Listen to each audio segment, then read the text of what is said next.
Hello everyone, this is Ishan and you are watching Programming with Ishan. Welcome to the final part of the chapter 2 of our course, and without wasting any more time, let's try to understand the file structure of the Angular project.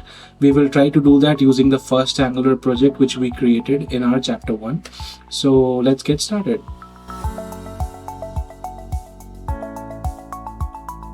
So understanding the file structure of Angular application is way much more easier.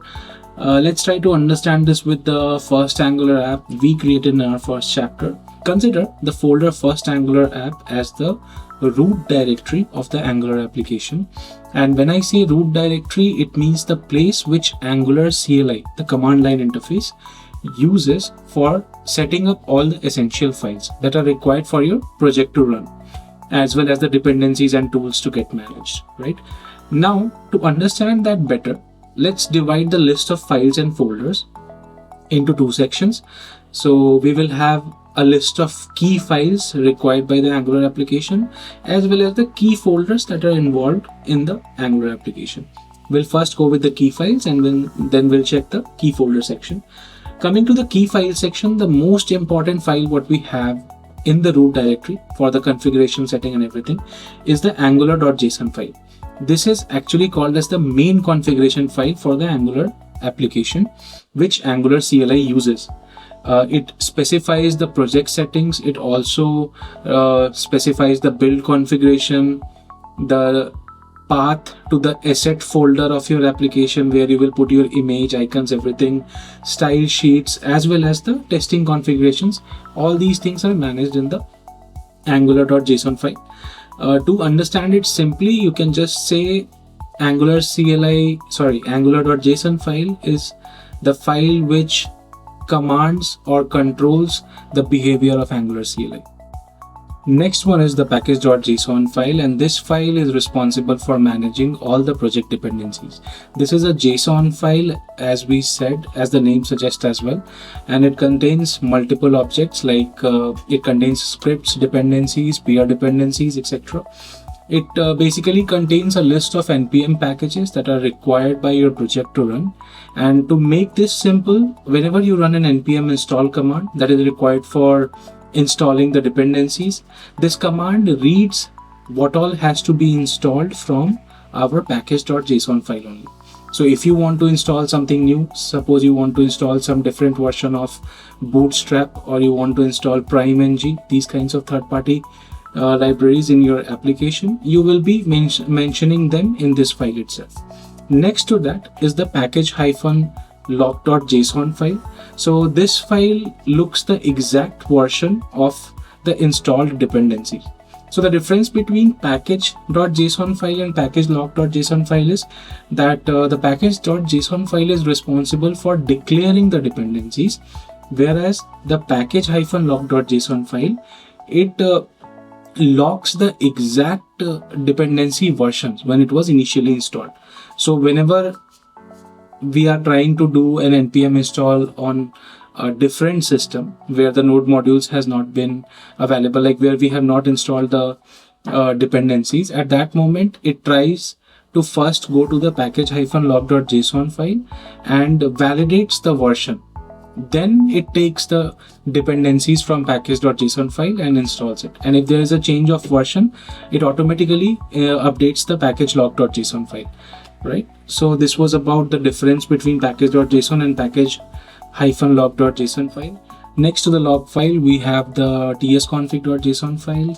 We know that Angular applications are created with TypeScript and not with the plain JavaScript. So this is the file which is responsible for providing configurations related to TypeScript for our Angular application, and it controls how exactly TypeScript behaves during the development. It is having objects like the compiler options and root directories. With this file, we also have two more files which are responsible for providing the configuration related to TypeScript. That is tsconfig.app.json and tsconfig.spec.json. Now, if we want to segregate the configurations related for your actual application, the main application, you put them in the tsconfig.app.json file. But if you want to add configurations which are related for the testing or for the unit testing of the application, in that case you will add those configurations inside this tsconfig.spec.json file.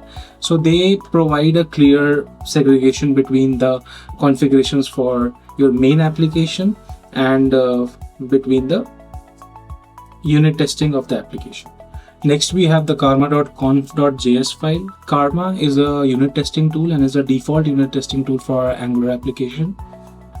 This file is responsible for defining how the test cases will run using this tool, as well as which all files will be included for the test run. And also, it helps in defining the test environment of the Angular application. Next one is the browser list RC. So this file is used for specifying the list of browsers which you want to target with your application. It ensures that your app runs smoothly on the specified list of browsers. And then we have the readme.md file. MD stands for a markdown file. This markdown file is created or is responsible for documenting the project details. It usually contains the setup instructions as well as the available scripts and a brief project overview.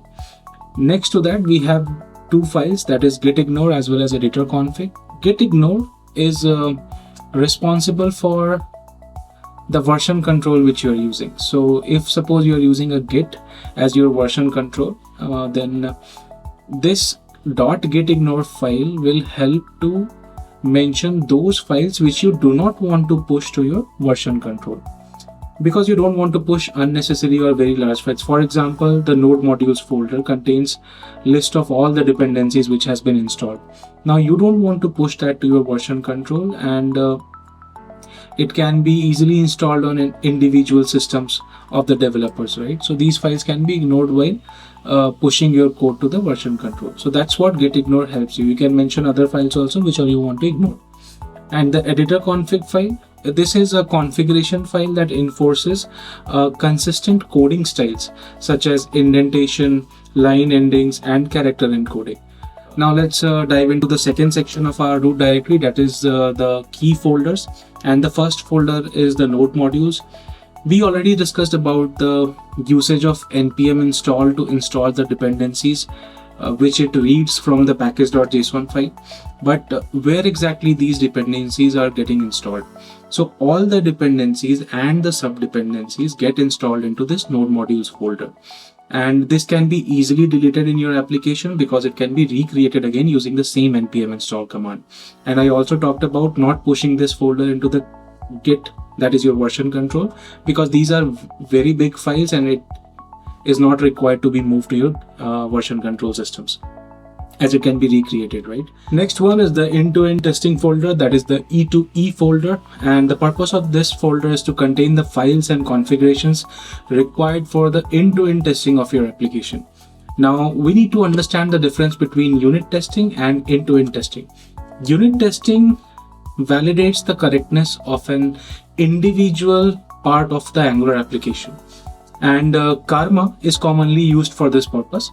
When it comes to end-to-end testing, in that case, the testing procedure actually focuses on the testing of the application as a whole. It simulates the user workflows, and it typically involves other tools like Protractor and Cypress in place of Karma. And then we have the source folder, which is actually considered as the heart of the Angular project. It contains all the application logic. All the core building blocks we discussed earlier can be found in this folder. It contains the assets, it contains styles, as well as all the components, modules, everything. This folder actually contains everything that is required for building, running, and testing the Angular application. And now in the next slide, we'll be diving deeper into the source folder, and we'll check the individual files and folders which are available in this source folder and try to understand them better. So the way we divided the root directory into two parts, that is key files and key folders, let's do the same with the source folder as well. Now in source folder, the key files which we have are main.ts, index.html, styles.scss or css, whichever preprocessor you selected while creating the project. Then we have the polyfills file, favicon, as well as the test.ts. And the folders what we have are the app folder, assets folder, and environment folder. Here, coming to the first one, that is the main.ts file. Main.ts file is actually the entry point of your Angular application. It basically bootstraps, that is, it kind of initiates the root module of the Angular application, that is your app module. If you remember, we discussed in the restaurant diagram the app module, the same thing. Right. Then we have the index.html. This is the main HTML file of the project. This is the one which is responsible for loading the Angular app, as it links the main.ts with the index.html. So whenever browser tries to load an application which is an Angular application, it fetches the index.html and the Angular.js files which are available, the JS framework files, which comes with the index.html, is responsible for connecting index.html and the main.ts. Once it gets connected to main.ts, the app module gets bootstrapped, and hence your Angular application starts working. Then we have the styles.scss or CSS file. These are the global styles for the entire application. And this file is global because it is referred in the angular.json file, and that's why it is considered as a global file. Then we have the polyfills.ts file, which is for providing a support for the older browsers.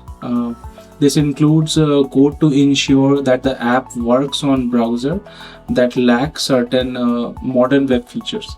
And then finally we have the test.ts file, responsible for configuring and running the test environment for the application. It is actually the entry point for the unit tests which you are writing for your application. So these are the key files of the source folder. Don't worry, we will look into the actual code of these files in the next visual. Let's come to the key folders part. The first one in the key folder is your app folder. Now, app folder is responsible for all the logics that are available in the applications, all the core building blocks which we discussed, like the components, the modules, services, pipes, and directives. All these things are part of your app folder itself. And this is the place where you create all these core building blocks as well. You also have the root module and the root component, that is app.module.ts and app.component.ts, available in your app folder itself. So this is all about the app folder. Next is the assets folder. Assets folder is responsible for keeping the static files like the images, icons, or the JSON files. These files which are available in the assets folder can be directly accessed in the application.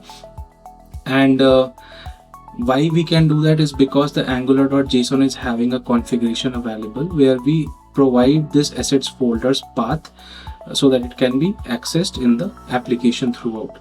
Next one is the environment files. The purpose of this environments folder is to contain the configurations that are required by the different environments.